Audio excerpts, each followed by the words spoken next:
All right, Shane, once we have the quorum, let me know, okay? Yes, we'll do. All right.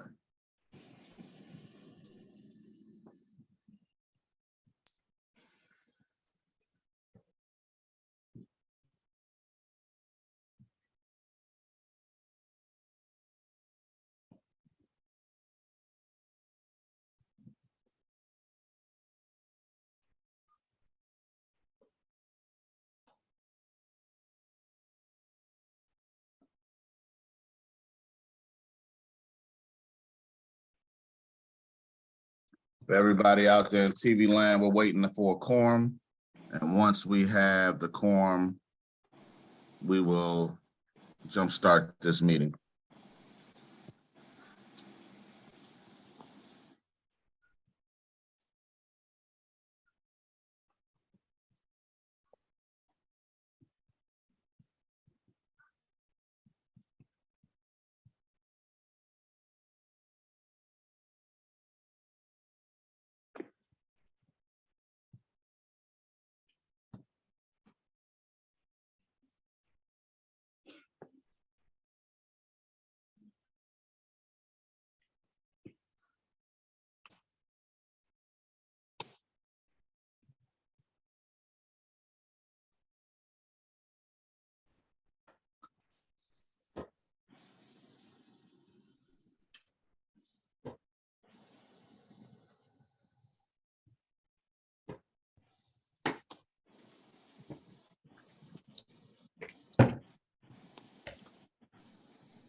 You have a quorum, Mr. Chair.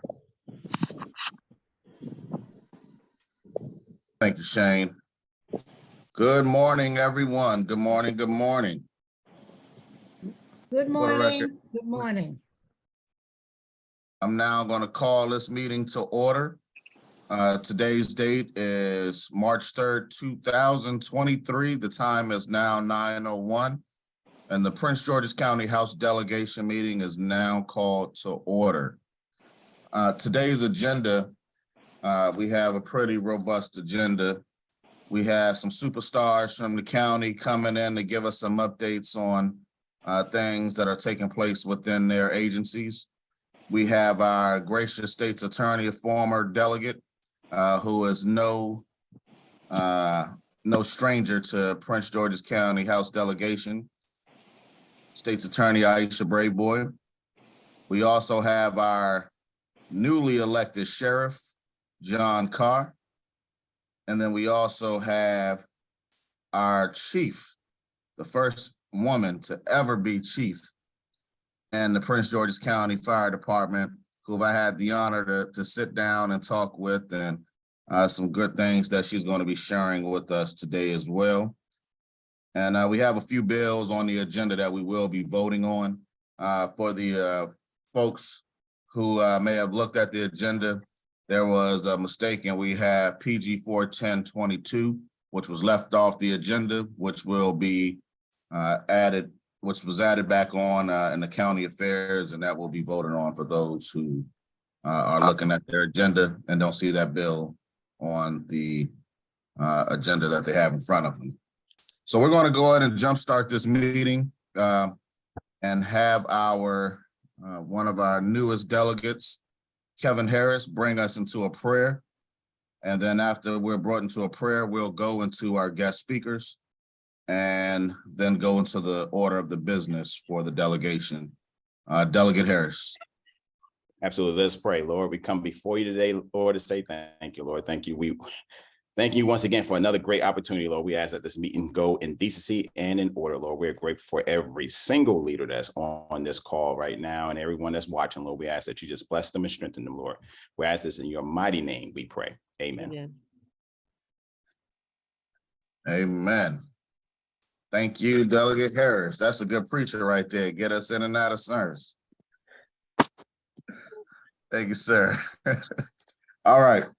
Now we're going to jumpstart this off, and I'm going to open it up to our state's attorney, Like I said, she is no stranger to the Prince George's House delegation, former delegate from the Legislative District 25, and then also former chair of the Legislative Black Caucus.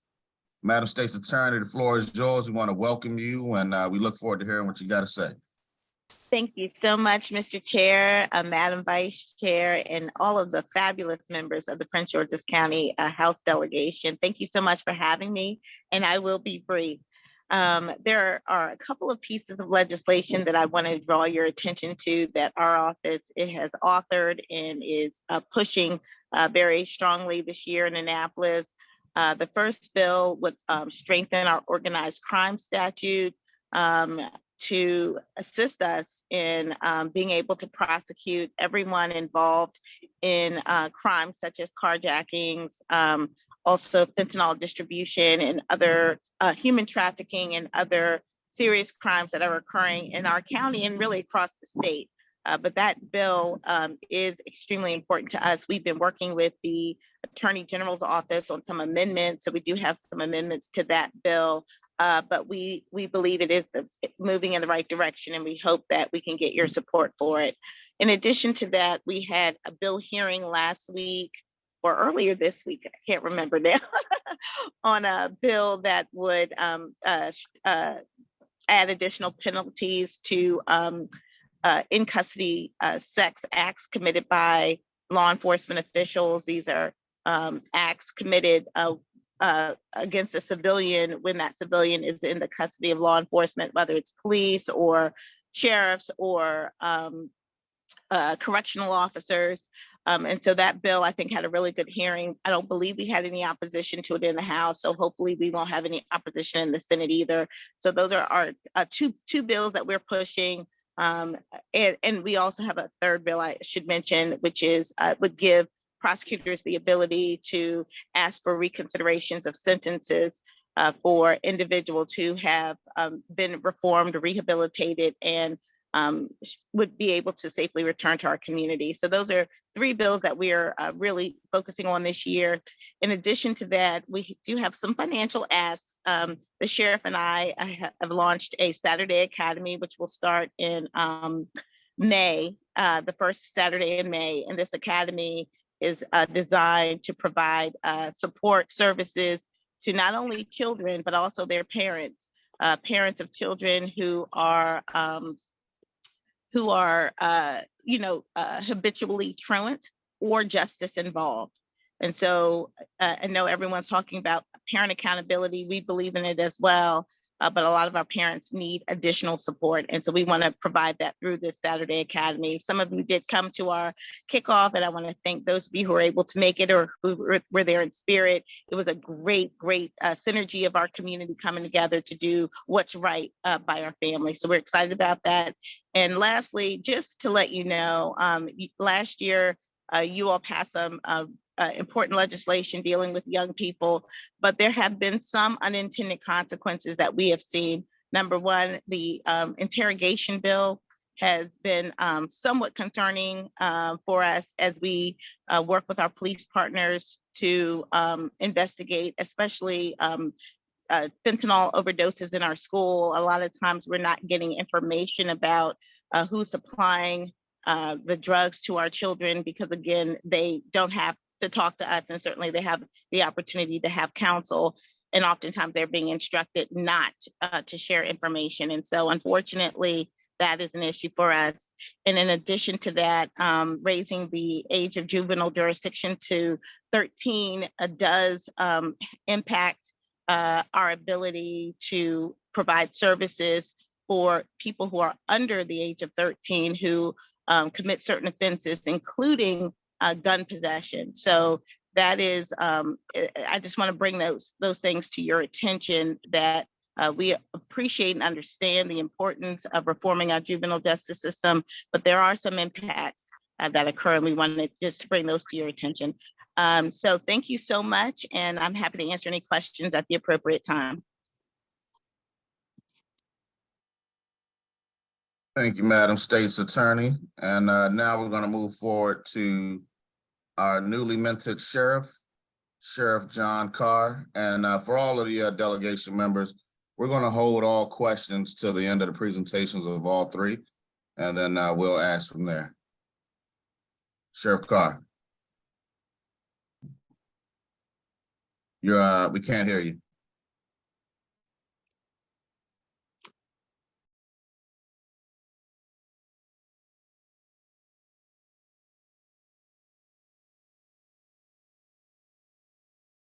Still can't hear you.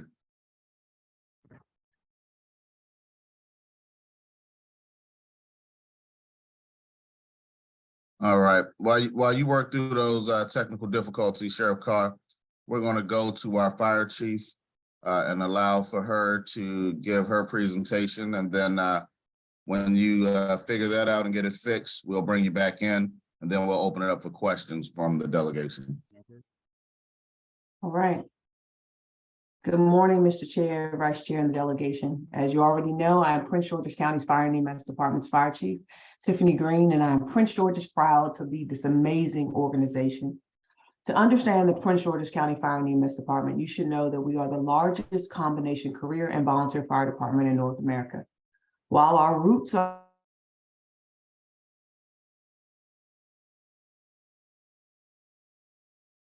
in the department has evolved level of fire suppression service, emergency medical care, and community education. We are responsible for serving nearly 1 million residents spread out over 500 square miles of urban, suburban, and rural tiers.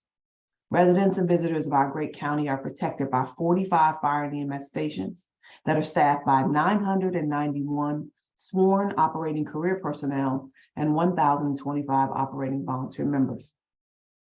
As I'm sure you're already aware, PGFD is a very busy all hazards department. What that means is that we respond to all calls, from a house fire to a cat stuck in a tree. And yes, we still rescue cats from trees. In 2022, we responded to more than 168,000 incidents with more than 289,000 total unit responses. That's a mouthful, but that's a lot of calls. That's a call for service every 3 minutes and 7 seconds. Since January of 2023, we have responded to a total of 42 working fires in Prince George's County. Unfortunately, our civilian fire deaths are up this year, and we have a total of 8. Last year, just for comparison, we had 6 total fire fatalities for the entire year. So as a result of the increase in fire deaths, we have been aggressively campaigning in our communities with risk reduction materials. Last weekend, we touched over 150 residents in 3 communities and installed 27 smoke alarms in homes that did not have them, that's the important piece. The message we're sending and need your help promoting is call 911, get out and stay out. Of the 6 house fires that resulted in 8 deaths, 3 of them were accidental fires, and 2 were found to have delayed emergency responses because citizens tried to put the fire out themselves, which is disturbing for us. Although our fire suppression calls have been increasing, our calls for emergency medical services represents nearly 80% of our call volume. To respond to such a large volume of calls, a modernized and well-maintained fleet is essential to provide the all-hazard protection our community requires. As of today, our fleet stands at 650 pieces of apparatus, mostly funded through Amos grants, which you guys support. Since my tenure as fire chief, I've made community education a primary focus of our agency. In 2022, our community relations office recorded 17,515 community engagements, which we're extremely proud of. Most included hands-on CPR instruction, smoke alarm installations, car seat installations, and senior safety seminars. So I guess the question is, how can you help? Volunteer recruitment and career retention remain 2 of PGFD's most difficult challenges. Volunteer retention is a nationwide issue, specifically felt within our own jurisdiction. Most of our volunteer stations are unable to support full-time response capabilities, which has required that I increase staffing by career personnel. And in most cases, that career staffing is required 24/7. The increased workload on career members has created a profound, direct fiscal impact on the agency's budget, as you can imagine. Although we have placed effort and emphasis on volunteer recruitment, it has become necessary that we continue to hire and increase our sworn personnel complement. We're working diligently to develop programs and strategies to recruit the next generation of firefighters. One unique program I'm particularly excited about is Camp Embers, which is an all-girls camp launching this June. This is a special announcement for me to make during National Women's Month, as we hope to continue recruiting women and other populations that are typically underrepresented in the fire service. As the fire chief, it's my responsibility that our fire stations remain properly staffed, and we look to you for your legislative experience and expertise in helping me fulfill that responsibility.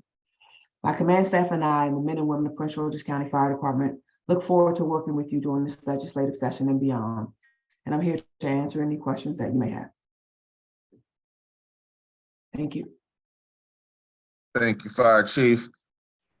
I'm not sure, Lieutenant Minor, I'm not sure if the sheriff got his, Yeah, they so ready to get it together. I switched office, right? Oh, So okay, I know it's a little dark in here. I actually went to his office to make sure that I was able to get on. okay, good to Didn't go. want to miss this opportunity to get in front of the delegation. So if you don't mind, I'll go ahead and get started in reference to, I guess, my presentation. Yes, indeed. Outstanding. So good morning all, and thank you for allowing me to come here and speak about the office of the sheriff. As stated before, I am the newly elected sheriff here in Prince George's County. And while I am newly elected, I have actually served at the office of the sheriff for 20+ years, working my way through the ranks to become your next sheriff of Prince George's County. The office of the sheriff is responsible for all of Prince George's County. As a judicial and court officer, our responsibilities involve domestic violence, child support, landlord-tenant, civil, fugitive, transportation of inmates, and court security. My focuses while running this office has always been domestic violence, mental health, connections with our youth and senior programs, along with highlighting and trying to eradicate domestic violence throughout Prince George's County. Last year alone, in 2022, the Office of the Sheriff served and received over 25,000 peace and protective orders from the courts. As Madam State's Attorney Aisha Braveboy stated, we plan on executing and working with our juvenile and parents to address a lot of the issues that are coming from domestic violence, mental health, and kids who just, and parents who actually need assistance throughout the county. And I'm here and open to answer any questions that you guys may have. All right, thank you, Sheriff. I got a question for each one of you all, and then after that, I'm going to open it up. I see Delegate Tavares, she had a question as well, but I'm gonna take the first bite at the apple with the a question for each one of you. And I'm going to start with Chief Green. You know, we had a pretty good conversation, Chief Green, about the firemen's organization and a lot of the back and forth that was going on with the volunteer firefighters and the operating of their facilities. Is there, can you kind of fill everyone in on that in terms of the name change and the impact of that and how we are from the career firefighters managing a lot of the volunteer units throughout the county? Yes, so I'll be as brief as possible because I know this could be a lengthy conversation that many of you are probably familiar with. What Delegate Charles was referring to is last year, Senator Kagan urged the Maryland State Firemen's Association to join the nation in aligning with a proper name change that would take their name from Firemen's to Firefighters Association. The fire chiefs in this region, as well as the delegation here, supported this initiative and this name change. However, through we aggressively pushed them to do this. They went to vote in June of last year and voted not to change that name, which is very unfortunate. As you guys are aware, Prince George's County is the largest combination department in the world. So to have as many volunteers as we have and them not understanding that the name matters and representation matters was disheartening. We are hoping again that this year we can again persuade them to go down this path to change their name to something that's more representative for all groups. So we're hoping that it happens, but at this time it has not happened. It is still Maryland State Firemen's Association. As it relates to the volunteers, again, it's a constant change. I think that the bigger issue is, I think the perception for our volunteers is that they're being pushed out. They're not being pushed out. The fire service is evolving and changing. We have gone from a department that was primarily supported with volunteer firefighters to a department that now is supported primarily with career firefighters. And that's just the nature of just where we are in the world in 2023. We're still aggressively recruiting for volunteers. They're still a part of our organization and have a valid impact, but service has to be delivered. And we need to ensure that there is reliability with service. And that's why you see an increase in our career personnel. I think there's still a place for our volunteers in a combination department, and we support them as such. But the majority of our department is staffed currently with career firefighters at this time and is supplemented by our volunteer team. Did that answer a little bit of the questions? I'm sure I can answer more if anyone on the call has specific questions, but this is a lot. Yeah, I saw some hands go up and they'll follow up with those after I finish up with the last two questions. This question is particularly for the state's attorney. We talked about, we've had some meetings in regards to the trash situation in the county and DPWT and our folks actually seeing the issue and capturing it on camera. I want to make sure that we are collaboratively working together with the police department, the county exec's office, your office, so that we can start holding folks accountable for the dumping that's happening in our community. Do you have any update on any conversations on how we can move forward with a real strategic plan so we can see more beautification happening in our county and have more people scared to come into Prince George's and dump? Absolutely. I think a couple things that we are going to be working on with the police department is really how they're charging it. If they charge them by like a citation offense, it goes on a citation docket, and those dockets are not the best dockets to charge these types of offenses on. We need a statement of charges. We need to have the officers show up for their hearings, and also to provide us with discovery very early in the process so that we can meet our discovery obligations. So we will be working with the administration as well as the police department on really how to make those cases stronger so that we can certainly hold people accountable. And we definitely have a team in our office of experienced attorneys who stand ready to prosecute those cases. And for the community that's listening in, the county executive, I want to thank her for her efforts. They have roving cameras that are going around tracking as people are dumping. And so once that information is provided to the state's attorney, we will be going after these criminals dumping in our communities. So thank you, Madam State's Attorney, for working with the administration on that. And my final question before I go to the rest of the delegation is with you, Sheriff Carr. Before you were sworn in as sheriff, we had some conversations in terms of figuring out a way for you all to bring the jail under the sheriff's division of ownership. What do we need to do on our side? And has the conversation started taking place with the county exec's office? I know there is a shortage of a lot of folks within the jails, and we've been trying. I know the governor recently released money so we can start hiring more people across the state of Maryland.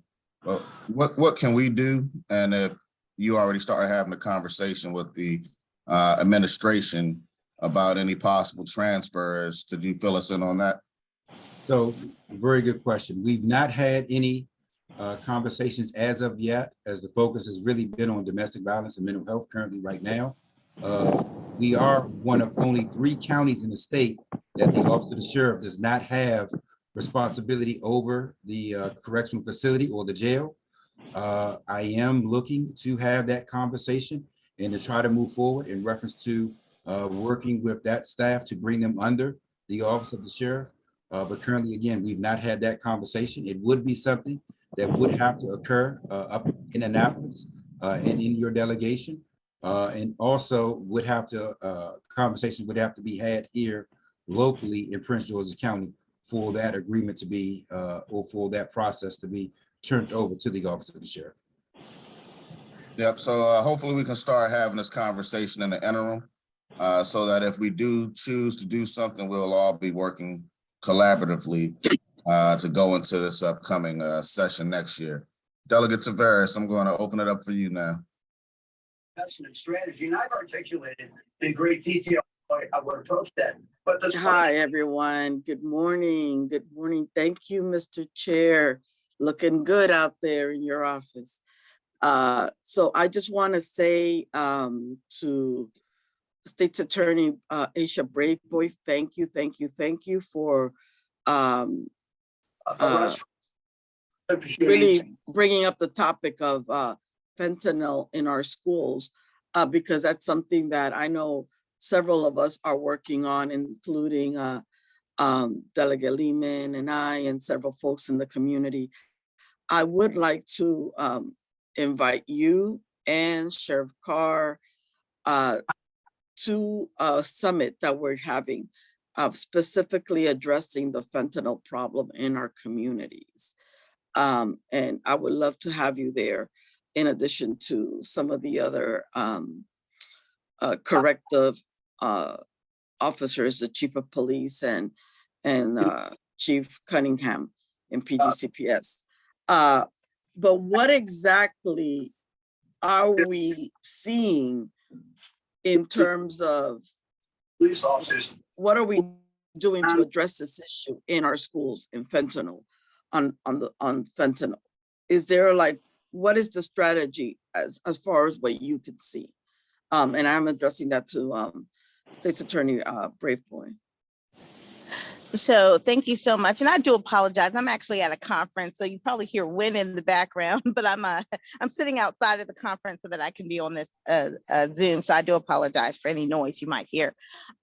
So we are working with our school system. One of the things that the CEO, Dr. Goltz, and I are going to do is a PSA. So we're going to tape that early next week so that we can get that out to our schools and our parents around the dangers of fentanyl and really other drugs too, because we have also seen marijuana gummies and things like that in our schools, and children are overdosing on those too. So it is a big problem. In addition to that, we sit on a work group. Perry Paler from my office could probably speak a little bit more to it, because he sits on that work group that's made up of our police partners as well as the school system and others, to really discuss this issue of fentanyl and drug use in general in our schools. It is really tough because it's not something that we would necessarily prosecute, because we're talking about young people who are using, and oftentimes they are using for reasons. What we want to know is how they got it. How did they get the drugs? And like I said, because of the changes in the law around interrogation, it is very difficult for law enforcement to ask those questions and get real answers. So I have answers. Oh, okay. Okay. I can talk to you offline about that. Oh, okay. Well, I would love to. I would love to be able to connect with you on that. And I don't know if Perry has anything to add. Briefly, thank you, Madam State's Attorney. Good morning. I would just add that this goes back to the piece regarding the juvenile interrogation law. Sometimes our law enforcement partners are met with some roadblocks trying to question some of the young students who become involved or witnesses to where the drugs are coming into the stream of commerce or stream in the school system. So that's one of the pieces that has given us some concern. But we have seen an increase in a few particular schools. We meet regularly. We meet regularly at High Point High School specifically, but we've seen an increase throughout the school system, and we're hoping to, through our meetings and sharing of data, we can pinpoint the sources and aggressively prosecute them once they're identified. I'm looking for the summit to provide anonymous data for you to use. That's the first thing. Second, are you seeing a link with sexual abuse of children? Because I'm hearing 11-year-olds taking 3 guys at a time.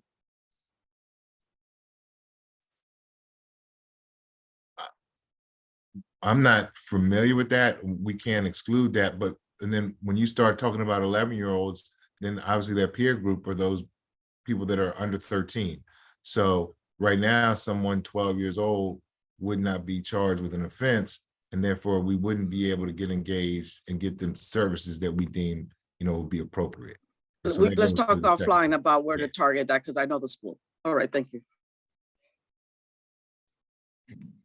Thank you so much, Delegate Taveras. Madam Vice Chair, Delegate Nicole Williams. Any candidate for the mayor of Chicago called out, and thank you very much. Delegate Lehman, can you go on mute real quick? All right. Thank you, Mr. Chair. And I really appreciate all of our partners coming on today. As the chair of the Public Safety Subcommittee, this is like one of my favorite meetings right now. But I had a couple of questions. First for our for our fire chief. One, thank you so much for everything that you're doing. I wanted to see if you could forward information to us just whenever you guys are having those giveaways with regards to the smoke detectors, as well as information with regards to the program that you had mentioned for the young girls. I know we all have newsletters, and I know we'd be more than happy to all disseminate that information out to our various networks, so we can make sure that we're getting the word out there for you with regards to both of those initiatives, because I think both of those are super important. So Absolutely, absolutely, Vice Chair. We'll send that over today. okay, thank you so much. And then my question I had, one was first for the sheriff. So we have legislation pending here in Annapolis. We just heard a bill, I think last week in the Judiciary Committee that was being sponsored by the Judiciary. As the judiciary had requested that the bill be put in as it relates to the protection of judges. And I'm not certain if you're familiar with the legislation or not, but I think part of the impetus from it was related to a situation that happened out in Baltimore County. Actually, I think sometime last year, where there was an individual there in the courthouse, in the district courthouse there, I believe, that basically shot up the courthouse, is the gist of it.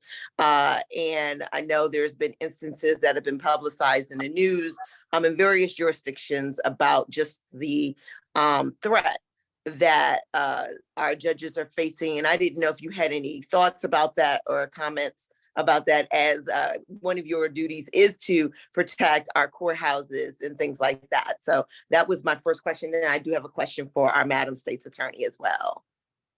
Yeah, so thank you, Vice Chair Williams. We are aware of that bill, and also we do have some provisions as well to address some of the threats that may be made to judges here in Prince George's County. We work with other public safety partners in identifying and communicating that information, one for their addresses. If they were to have a emergency, whether that be medical emergency or not, we're able to respond. We're able to identify exactly what locations each and every judge here in Prince George's County where they live. We also work with the Department of Homeland in order to address any possible threats that may be through email, mail. We actually have a unit which we call Viper, and that Viper acknowledgement is for witness protection, valuable witness protection individuals, and those are for actually providing them with additional resources, such as having deputy sheriffs post and station at their homes, going with their friends and family. Currently, right now, we know with the opening of the courthouse, a lot of the court cases, especially criminal court cases, have been heard, and we have been seeing a rise in reference to threats or violence, reference to these cases as they have been going on for some time and some years.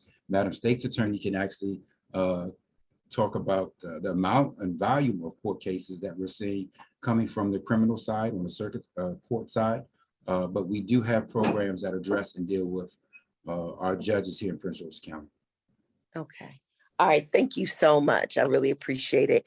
And then for our Madam State's Attorney, thank you so much for joining us today. I know you went over your priority bills, and so hopefully we can get those accomplished. I guess one of the questions that I had was, and you talked about the Saturday Academy. And I don't know if our appropriations chair is on the call or not right now, but I'm sure he would welcome a conversation about trying to see if there are any resources to assist you and the sheriff with regards to that. But also too, I was just wondering if you could also speak to kind of I guess also too, if where your office is in terms of if there's anything you all need from us in terms of staffing and things like that. I know we have one of the largest, actually Prince George's County, the largest volume of cases, I think more so than our partners in Baltimore City and in Montgomery County. And I know what the strain that probably puts on your assistant state's attorneys. And I know that's always been over the years, just a need for more assistant state's attorneys just to deal with the sheer volume. And as the sheriff said, as now we're opening back up, how that volume is now increasing. So I don't know if you wanted to share any thoughts about that. Well, thank you so much, Delegate, for those questions. So on the first one, question about our Saturday Justice Academy, absolutely. I think we've met with a few of you one-on-one, and I think we had a meeting scheduled with the appropriations chair, our own Delegate Ben Barnes, but we weren't able to move forward on that day. So I think we are in the process of getting that rescheduled, and any assistance that can be provided, we would appreciate.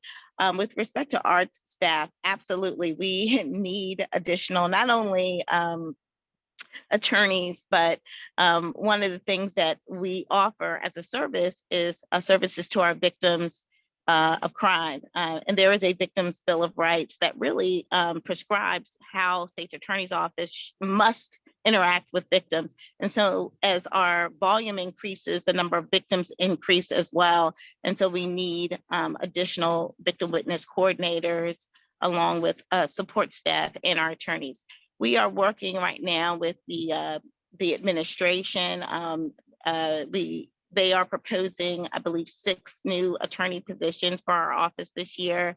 We think we need a few more, but I mean, that's a good start. And so we're grateful for that. One of the concerns that we have with respect to positions that we may get through grants is that those positions are not as attractive as the general fund positions, because those individuals aren't, they don't get the same level of benefits. They're not accruing a pension or leave and things like that. We do pay for their health care, so that's a benefit, but for the most part, people would prefer to be on the general fund. And so really increasing our complement is where we need to be. And pointing out the fact that we are the busiest office. While Baltimore City may have more criminal cases, we have a lot more traffic cases because we have more drivers on our roads. And so the DUIs and other traffic cases are significant in Prince George's County, and that takes up a lot of our time. There's a lot of evidence collection that has to be done with those cases. So we are extremely busy. Baltimore City has an authorized strength of about like 200, I think, attorneys. We're at close to 100. And so we certainly need to really rethink how we staff the state's attorney's office. We really, we do ourselves a disservice if we don't properly staff all law enforcement offices, including the state's attorney's office. So thank you for that. And we're happy to talk about ways in which the state could potentially help. Thank you. Thank you. And I'm That done is with Delegate Williams. All right, thank you so much, Madam Vice Chair. Delegate Lehman.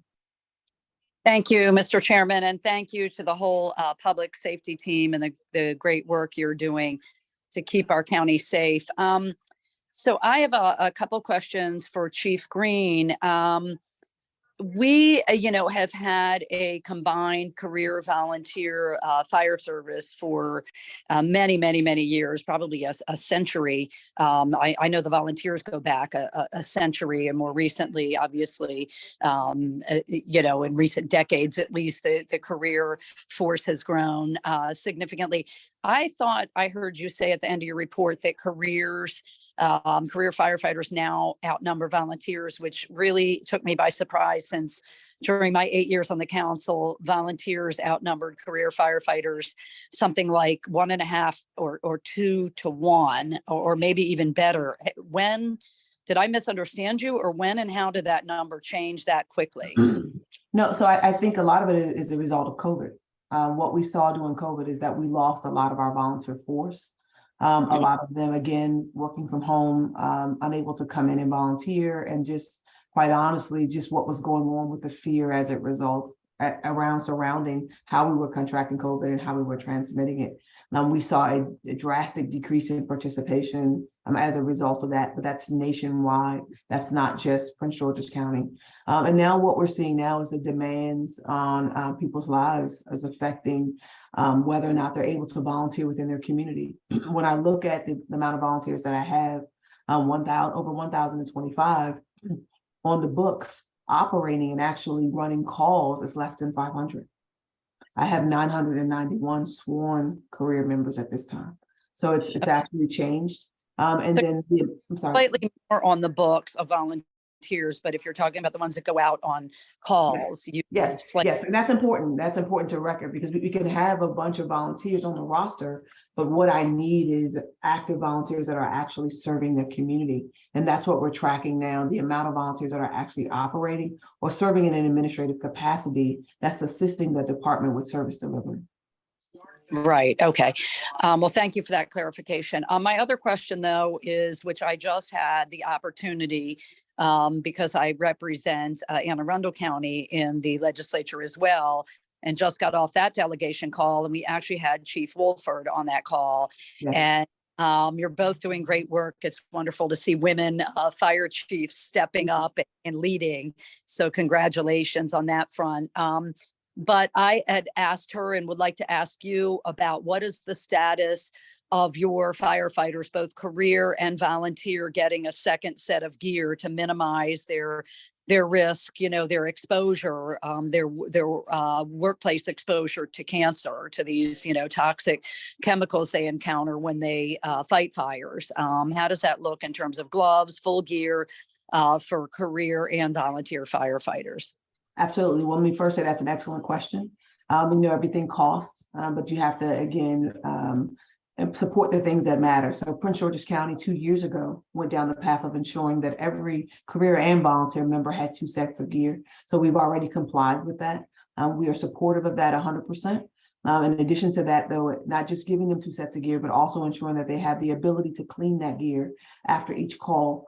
So we're now going down the path of ensuring that we're fiscally responsible with making sure that there's machines in every station so that they can wash their gear after calls, so that we can reduce that cancer risk, because that's one of the things that we're seeing with a lot of our line of duty deaths and a lot of our older firefighters and career and volunteer firefighters that are having to deal with cancer now. Great. Thank you for that response. We know so much more now than we used to about that exposure and the direct link to various kinds of cancers. And I know I've been to a few funerals of firefighters that were exposed in some cases decades ago to these hazardous, toxic chemicals, and eventually died of cancer. Last very quick question that Chief Wolford talked about, and I had not heard of this before. She said, with 2 new fire stations, either one recently completed, I believe, and one under construction, they are now being designed with separate rooms for firefighters to dress and undress, especially after they come back from fighting a fire, so that they are minimizing exposure with where they take off contaminated gear and put on clean gear. Are you aware of that new, approach or trend? And is Prince George's going to be using that if it hasn't already? Yes, so we have 45 fire stations, but we recently just built a new one, our Shadyland Fire Station right off of Central Avenue, and it is equipped with a decon room. That's what they call that, a decon room. And then the concept behind that is just that you're just not leaving that gear out in the open for those cancerous materials to be in the air. It's a specific room that has a ventilation. And so our newer fire stations are all being designed with that. We're currently working now. We have 2 in our CIP program, and that's part of the construction design. Great. So good to hear that. Thank you. I had not heard of that concept. So thank you so much, and keep up your good work. Thank you. Thank you, Mr. Chair. Right. Thank you, Delegate Lehman. Are there any other questions for our guests? If there are any questions, please raise your hand with the hand raising function, and you will be called on. Seeing no other questions being raised at this point, I am going to go ahead and allow for our esteemed guests to leave, or if you want to stay and be a part of our meeting and listen as we vote, specifically you, Sheriff Carr, as we take your Office of Sheriff duties bill into consideration in the Law Enforcement Committee, which was voted out favorably. So it'll be voted on the floor, voted in the committee now. Delegate Tavares, if you can Just make it quick. Yeah, if Mr. Taylor can put down his contact information, that would be helpful. So we could reach out to him after. Thank you. And Thank you. good seeing you, Chief Green, always. Thank you, Delegate Tavares. All right. So we're going to now move forward with the business of the delegation. I'm now going to call on Delegate Lehman, who is our chair for law enforcement. And so she has one bill on the docket for the day, PG 308-23, House Bill 433. Delegate Lehman, the floor is yours. Well, thank you, Mr. Chair. Happy to be the first to present a subcommittee report. So the Law Enforcement Subcommittee did meet yesterday, Thursday, March 2nd, with just that one bill that you referenced, PG 308-23, House Bill 433, Office of the Sheriff Duties and Deputy Sheriffs. If our counsel is on here, Mr. Chair, could he really briefly read the description of that bill so that the rest of the delegation knows what it is? Yes, I can. I can go ahead with the summary. The bill would increase the number of full-time assistant sheriffs provided to the sheriff of the county from 4 to 5. It would also provide that the Fraternal Order of Police will negotiate on behalf of the sheriff, the chief assistant sheriff, and the assistant sheriffs in benefit matters that are not related to salary. It also provides that the Office of the Sheriff may investigate domestic violence calls, felonies, and misdemeanors alike, and they're not required to transfer those investigations to another law enforcement agency. Thank you to our delegation counsel for that. And so, Mr. Chair, we had an interesting discussion with the bill sponsor, Delegate Long, who was able to clarify some things, answer some questions about the need for the legislation. In addition to approving, I believe, an additional position with the we talked about the fiscal note for that, but it seems to me the main purpose of legislation is to is for the domestic violence calls that the Sheriff's Department answers, that they no longer have to report to the Prince George's County Police Department or other agencies when they following the call, when the agency then launches an investigation. So to go forward with continuing to investigate that domestic violence situation, there would no longer be the requirement that that formal reporting takes place, that the Sheriff's Department could go ahead and launch that investigation. So the committee voted 4-0 to move that bill favorably. I'd like to move favorable. So Delegate Ivy made a motion favorable. Is there a second? Second. Okay, motion favorable and a second. Any discussion, any questions? I do not see any hands, I don't think, Mr. Chairman.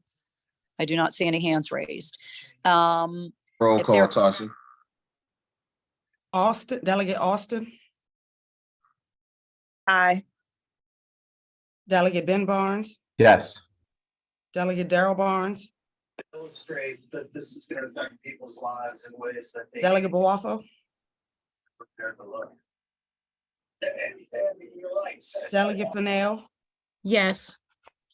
Delegate Harris, Yes. Delegate Harrison, Yes. Delegate Healy, Aye. Delegate Holmes, Aye. Delegate Ivy, Yes. Delegate Lehman, Yes. Delegate Lewis, Yeah, that's what we were trying to do. I think at the end. of the Delegate Long, day, no, this is entertainment and I don't think. Delegate Martinez, Aye. If I don't get them to care. Delegate Pena Melnick, Yes. Delegate Taylor, I vote aye. Delegate Taveras, I vote aye. Delegate Toles, Yes. Delegate Turner, Yes. Delegate Valderrama, Aye. Delegate Williams, Aye. Delegate Woods, Aye. Delegate Darrell Barnes, Yes, I love. Delegate Buafo, Delegate Charles, Aye. Sounds like the bill passes favorably. Mr. Chair, that concludes the meeting of the Law Enforcement Subcommittee. I want to thank the subcommittee for the great work it has done this session. And as of right now, we do not have any more pending business. So we do not have plans to meet next Thursday. If something changes, certainly members should look for that, should look for an announcement about that, look on the website. The listening public should check our website. But right now, the Law Enforcement Subcommittee does not have any more bills to consider for this session. Thank you. Thank you so much, Delegate Lehman, and thank you so much to the Law Enforcement Committee for all of your hard work getting these bills out. We got all of the alcohol bills out in enough time to get the letters of support over to ECM. And we got this bill out finally, so thank you all, and looking forward to getting through the rest of the session. All right, we're going to skip over education. I'm going to save that committee for last since we don't have any bills for reporting. So we're going to go to county affairs. Thank you, Mr. Chair. I appreciate it. We had 4 bills on the docket, and the first bill was Prince George's 403, Prince George's County Payment in Lieu of Taxes Agreement, Low Income Housing, which is your bill, Chair, and the county executive. It did come out of the committee favorable 4-0. Shane, can you read the summary and then the amendments that is on it? Okay. Sure. The bill authorizes the governing body of the county to enter into a payment in lieu of taxes agreement with an owner of real property used for low-income housing that is financed through the county's right of first refusal program. There is one amendment this morning. It was drafted and prepared and sent out, I believe.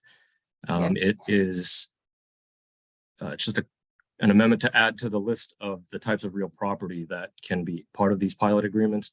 And it is specifying that the real property can be acquired, constructed, or rehabilitated for the purpose of operating rental housing for lower income persons. Thank you, Shane. We need a motion to move the amendment. To move the amendment. Second. Okay, all in favor? Aye. Aye. Okay, is there a motion to move the bill? So moved. Is there a second? Okay. Any discussion? Having none, Tasha, can you do the roll call? Delegate Austin, Aye. Delegate Ben Barnes, Yes. Delegate Darrell Barnes, Delegate Buafo, Aye. Delegate Fennell, Aye. Delegate Harris, Aye. Delegate Harrison, Aye. Delegate Healy, Aye. Delegate Holmes, Aye. Delegate Ivy, Yes. Delegate Lehman, Aye. Delegate Lewis, Delegate Long, Delegate Martinez, Aye. Delegate Pena Melnick, Yes. Delegate Taylor, Aye. Delegate Taveras, Delegate Toles, Aye. Delegate Turner, Aye. Delegate Valderrama, Aye. Delegate Williams, Delegate Woods, Aye. Delegate Charles, Aye. Okay. Tasha, what's the vote count on that? The bill? 18. Okay, thank you. Mr. Chair and Delegation, let the record reflects that this bill has been passed. The next bill that is on the docket is Prince George's 406, Prince George's County Land Use Development and of Neglected Property. This came out of the committee favorable with amendments 5-0, and we received a positive AG opinion. Shane, can you read the summary of the bill, please? The bill as amended provides that the county may exercise powers of eminent domain on neglected commercial, industrial, residential, or non-residential property in an area that has been designated as a transit-oriented development and is located in a business development district. The neglected property obtained under the bill has to be developed or redeveloped for an economic development purpose in the county, and just compensation has to be provided in accordance with eminent domain law. Thank you. The Can you amendment. go ahead? Sure. So, there are two amendments as mentioned. The one amendment just added that residential property would be part of the definition of neglected property. And then the other second amendment would be to clarify that the purple line would be part of a transit-oriented development. Thank you. Second. Okay. Any discussion? If none, all in favor? Excuse me? All in favor? Aye. Okay, the ayes have it. Okay, There's discussion. is there any discussion? Who is it? Delegate Tavares. Who is it? Delegate Austin. Okay, Delegate Austin. Okay, Delegate Austin. Yes, I just have a question about the bill, and maybe specifically for this amendment. How long would a property have to be considered vacant or abandoned before the county could exercise this right? Delegate Tavares, are you there? Shane? This is not, it could be a multitude of, it could be blighted, it could be a multitude of dilapidated statuses, and that would have to go through a proper court procedure with, as Shane mentioned, within the proper eminent domain procedure. Okay, thank you. I just wanted to make a clarification. It's business development is a business improvement district, not business development district. It was just a technical correction to the bill. Thank you, Delegate. I see we have Kim Taylor. Delegate Taylor? Thank you, Madam Chair. Under eminent domain, what's the proper notice for residential consideration? Shane? I would need to look into that. I'm not 100% sure about that. Okay. One of the things I can tell you in reference to Kim, and I will talk about this, back in the early 2000s, there was the Prince George's County did eminent domain in reference to under the Redevelopment Authority under at that time Executive Director Dave Harrington and then County Council Member Peter Shapiro, which was done at that time. We don't know the timing, but it's been around since 2000. So if you want me to get back to you with that information, I will. Thank you. You're welcome. Is there any more questions? Having none. All Move in the favor? bill. Move the amendments. We did. It's okay, second. All in favor? Aye. Guys, have it. We need a motion to move the bill. Move the bill as amended. Is the second? Second. Roll call, Tosh. Delegate Austin, Pass.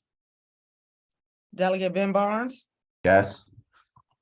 Delegate Darrell Barnes, Delegate Bawafo, Aye. Delegate Fennell, Yes. Delegate Harris, Yes. Delegate Harrison, Delegate Healy. Yes, sorry. Pass. Okay. Delegate Healy. I said pass. Okay. Delegate Holmes, Delegate Ivy, Yes. Delegate Lehman, Delegate Lewis. I'm sorry, yes. Okay, I have you. Delegate Lewis. Delegate Long. Delegate Martinez. Aye. Delegate Pena Melnick. Yes. Delegate Taylor. Yes. Delegate Taveras. Aye. Delegate Toles. Yes. Delegate Turner. Yes. Delegate Valderrama. Aye. Delegate Williams. Delegate Woods. Aye. Delegate Charles. Thank you, Tosh. What is the roll call? Wait a minute, I want to vote. Who You is go that? back to the passes, please. Okay. Okay, go back to, Sorry, Delegate Healy. I vote aye. Okay, thank you. thank you. Thank you. What is the And you total? can, What's the total, Re- Tosh? Roll call, please. you Wait a need to minute, she record didn't me go aye back. as She didn't well. go back to Tip. She didn't go back to Delegate Austin. And I vote aye. Okay, thank Thank you. you. I already had her down. Okay. Okay, what is the total count?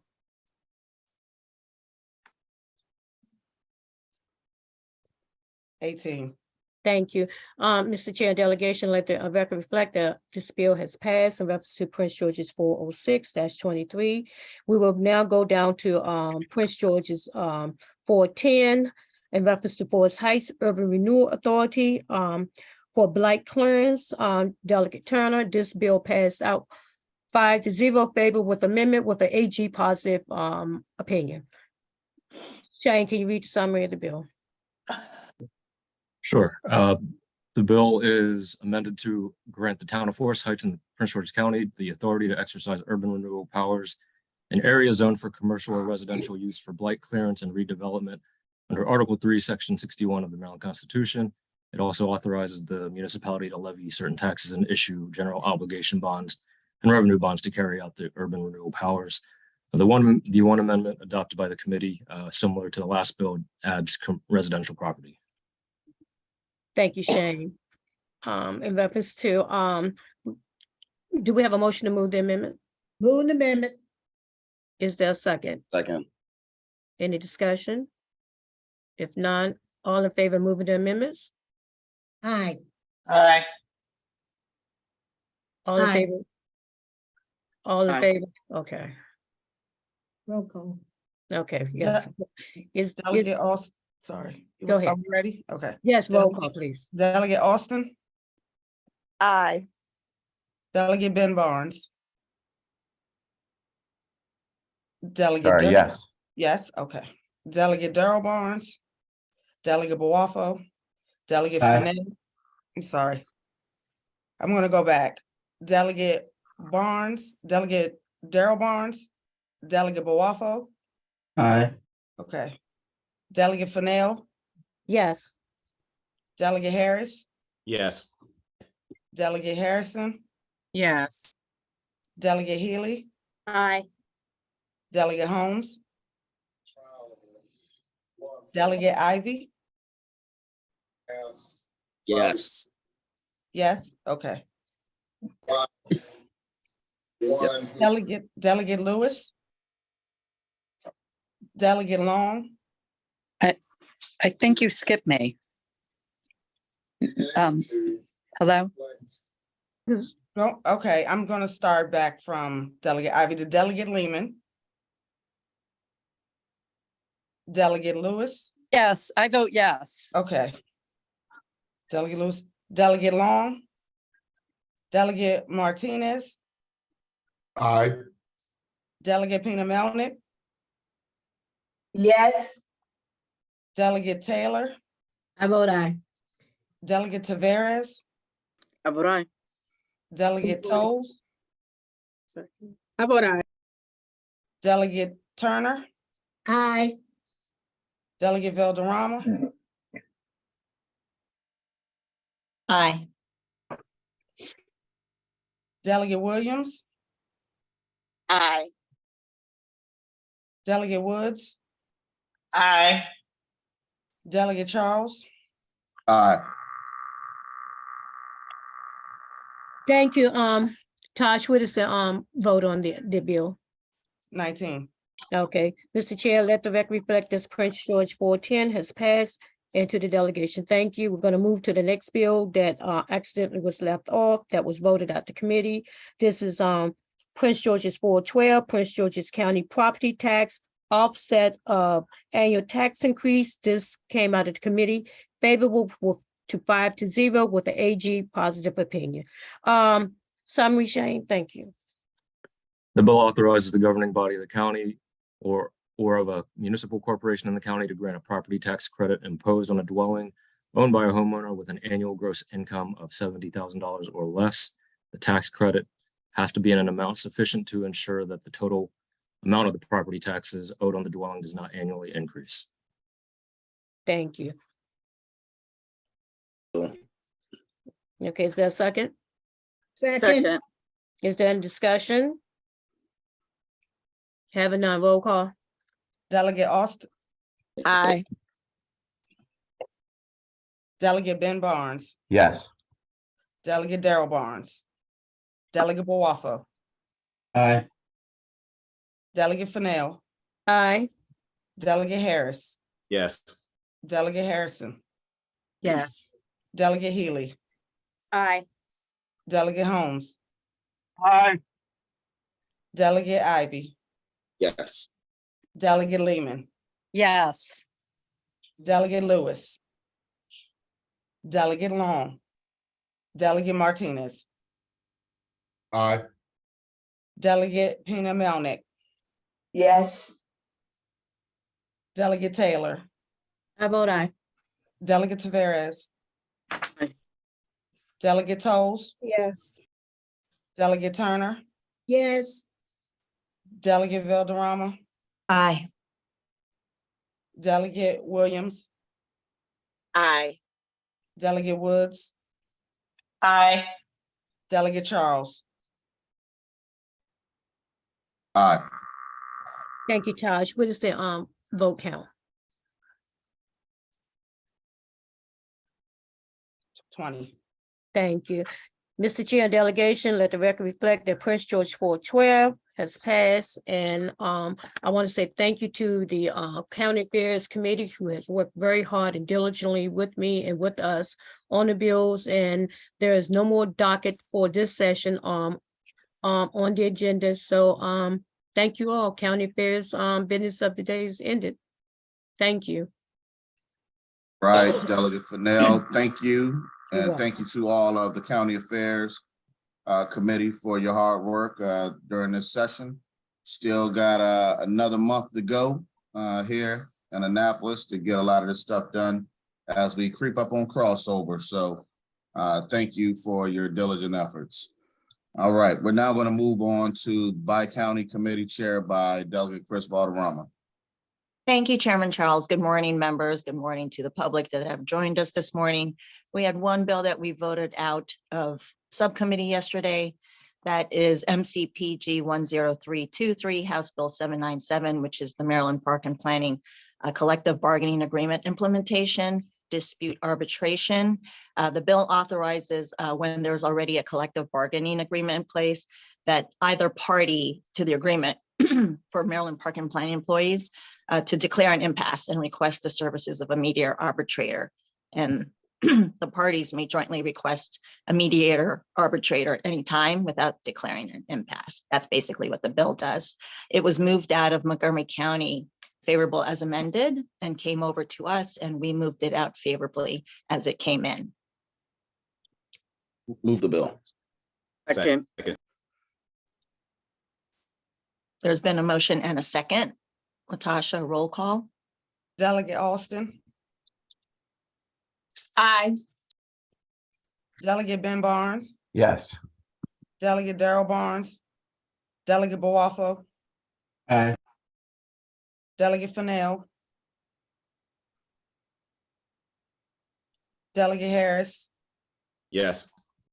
Delegate Harrison, I vote aye. Delegate Healy, Aye. Delegate Holmes, Aye. Delegate Ivy, Yes. Delegate Lehman, Delegate Lewis, Delegate Long, Delegate Martinez, Aye. Delegate Pena Melnick, Yes. Delegate Taylor, I vote aye. Delegate Taveras, I vote aye. Delegate Toles, Aye. Delegate Turner, Aye. Delegate Valderrama, Aye. Delegate Williams, Aye. Delegate Woods, Aye. Delegate Charles, Aye. Ms. Coleman, could I be recorded, please? Delegate Lehman. I vote aye. Thank you. You're welcome. The bill passes with majority of the delegation, Chairman Charles. I do have a question for our council. We did have a bill that was special ordered in full delegation a week ago, and I noticed it's not on the agenda. Of no fault of anybody. My staffer wanted to confer with me, but I was out of the office for a significant amount of time yesterday for a funeral. So to get back to the subject, we have MCPG 109, and I wanted to verify with Shane if it is possible to have that up today, since it was special ordered a week ago. That would be fine. Okay, so to refresh the delegation's memory, 10923 House Bill 1009 is the Maryland Park and Planning Commission members, and our subcommittee by county moved it out with amendment. Shane, if you have that in front of you, I'd appreciate it if you could bring that forth. I guess give me one moment. I can pull it up Sure. in just a second.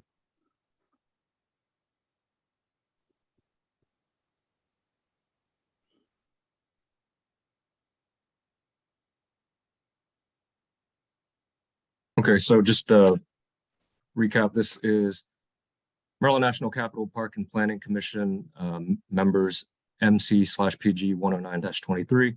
The bill was originally sponsored by Delegate Foley. It came from the Bi-County Committee favorable with amendments. So Montgomery County amended the bill originally, and some of the amendments of theirs were struck from Bi-County Committee. So as amended by Bi-County Committee, the bill repeals a requirement that not more than 3 of the 5 members of each county appointed to the Parks and Planning Commission be of the same political party. The County Council of Montgomery County and the County Executive of Prince George's County are also required to consider certain diversity needs when making appointments to the commission.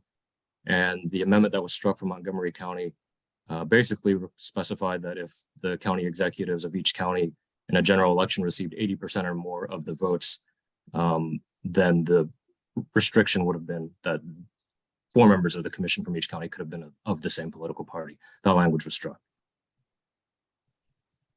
Thank you, Shane. So we had brought this forth last week, favorable as amended out of our Bi-County subcommittee, and I wanted to bring that back up now for a vote. Is there a motion? Do we have to vote on the amendment or anything? Yes, there should be a vote on the amendments. Well, I believe we did that last week. Did we not? Because we were trying to move it out last week, but then there was a request for a special order. You're the council, Apologies, we Madam can do Chair, I it. don't recall. What?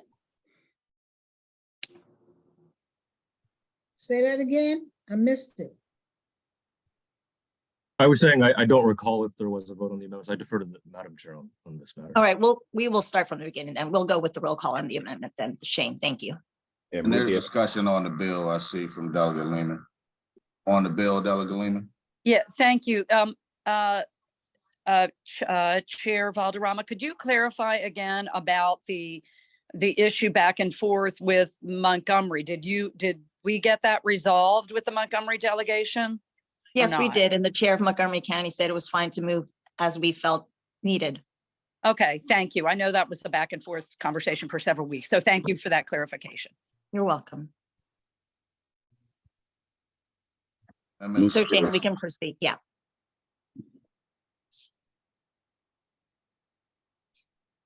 So move the Shane? amendment. Yes. I move the amendment. Second. You know. Been moved and seconded. All in those favor of the amendment? Aye. Aye. Aye. Any opposition? Seeing none, we'll move the bill as amended. Second.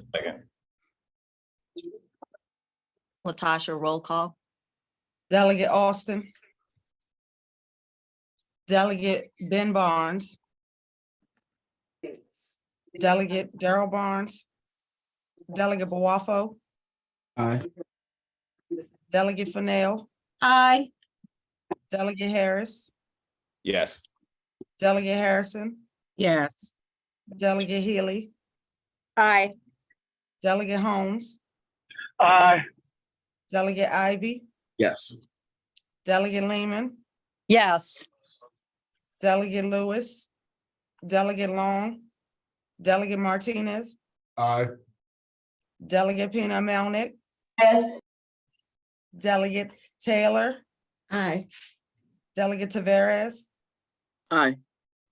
Delegate Tolles.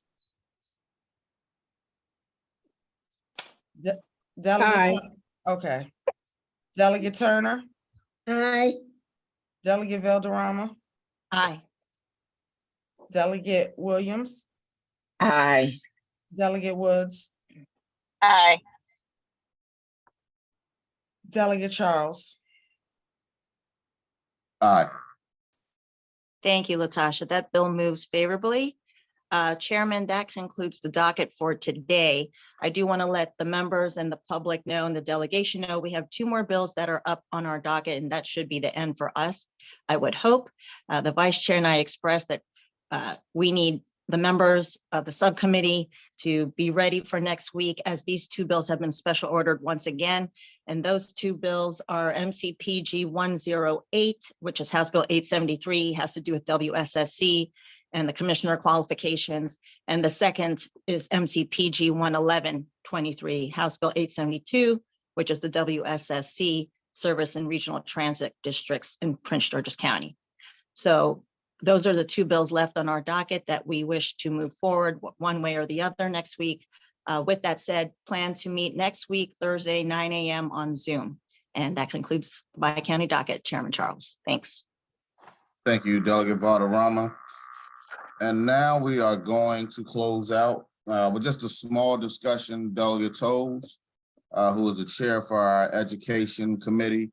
I know they've been working diligently to address the concerns and the issues of 2 education bills. One specific to who will have selection of the superintendent on the search committee.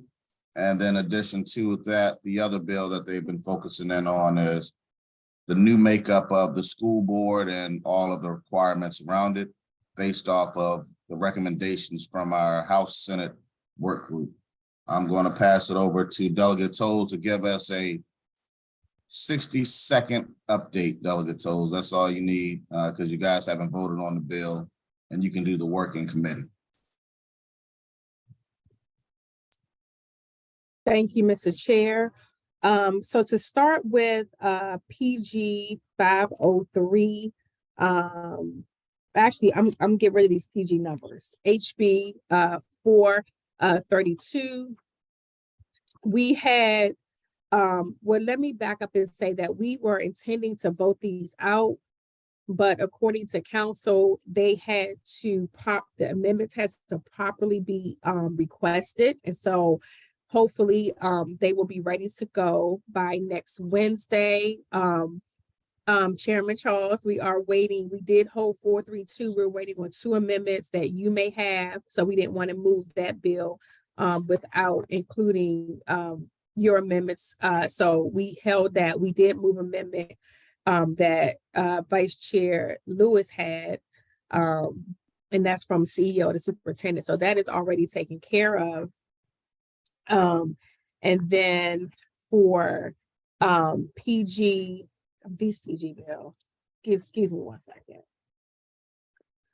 For House Bill 1079, we had a amendment that will be prepared by Lewis, 2 amendments by Vice Chair Lewis regarding the contracts, and the other one regarding altering how we say what equally versus equitable. We also moved an amendment, or will move an amendment with me regarding salary. Mr. Chair, I'll talk with you more about that, as well as Vice Chair Harrison. I wanted to get a couple of us together to get the correct wording for this salary amendments that will be offered based off some feedback I got from many members. And then that, so that will be done by me. Our newest member and newest delegate, Delegate Martinez, will offer the amendment number 4 that was initially suggested by Senator Washington. So he will move that amendment. And so we have 5 amendments that we intend to move next week. If any members have any other amendments, we are actually not trying to, with Delegate Austin, let me back up, had an amendment that we will discuss and decide if we want to move forward with that next Wednesday. But if any members, you know, if something comes to your spirit that you feel like you need to do, these amendments are being prepared by council right now, and they will be voted on next week. We have discussed these bills for the past 4 weeks now, so we need to really move forward with them. So and get that to me as soon as possible. If you have something you think you may want to do, I would really like to get it by Monday so we can discuss it in our executive meeting that Chair Charles holds on Monday. So with that, that sort of ends my report. Just be prepared next Wednesday, team education, to get these bills out. And that's it, Mr. Chair. I see there is a question from Chair Pena Mountain. Yes, ma'am. Oh, thank Madam you. Good Chair. morning. Good Thank morning. you, Chairman. Thank you for your hard work in the committee. We really appreciate all your efforts. I Thank you. just hope that whatever you pass on the Board of Education bill, that will set some guardrails for the election in 2024 and the new board, that it closely mirrors the recommendations of the work group. I must say in a very humble way that I personally, with a couple others from the delegation, spent many time in the community and different groups in the summer and the fall, coming up with those recommendations. The original bill, again, humbly, I was the one that led it in order to get the bill through the House and the Senate to bring us back to an all-elected board. As you know, in the past, we have passed the bills and they failed the Senate. So it's a delicate process, which is why I pray that whatever you recommend is very closely the recommendations, mirrors the recommendations that the work group came out with, because we did so much work. It was so much negotiation in order to get us to consensus. So I look forward to seeing what the product is. Thank you. You're welcome. Yes, Madam Chair, that is pretty much the sentiment of the committee. I mean, because we had many more amendments that was coming our way, and if you know, we kind of wanted to not change it too much. So I hope that's helpful. And I don't mind once we decide Wednesday what we're doing. Like I said, the very minimum. I will be happy to share that with you. Thank you very much. I appreciate it, because then the risk is that it won't pass the Senate. I just, you know, there's just a lot of history there. So thank you for the consideration. You're welcome. Thank you.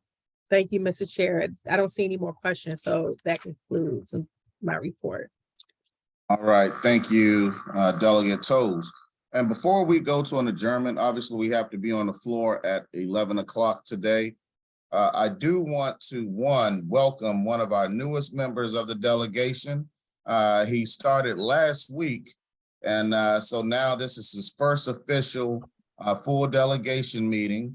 We have Delegate Ashanti Martinez, and he has come in to replace one of our good colleagues who decided he wanted to leave us and go to the Senate. You know, we all know the House is better. And so Ashanti, you're walking into a great house and a great delegation. So I want to welcome you and give you an opportunity to address the committee and address the public. Well, thank you so much, Chair Charles. I just want to thank everyone for the very warm welcome. I officially was sworn in on day 45, which is the halfway mark, but we've definitely hit the ground running. And I just really appreciate all of the advice, all of the counsel that everyone has been giving me. Particularly, I want to shout out my seatmate in committee, Jamila Woods.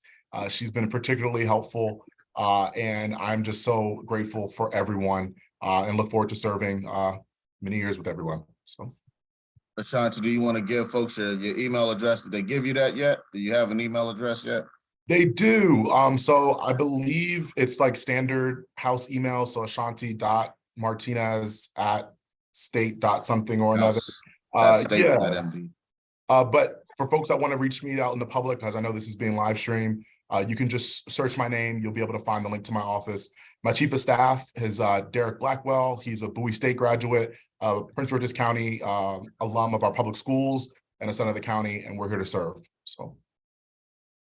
Thank you, Delegate Martinez, and we welcome you and looking forward to some of the great things that you're going to contribute to the delegation for Prince George's County and to the state of Maryland. So with that being said, the time is now 10:25. We've got through a lot of work today. Tasha, who do we have on the schedule that will be presenting to us next week?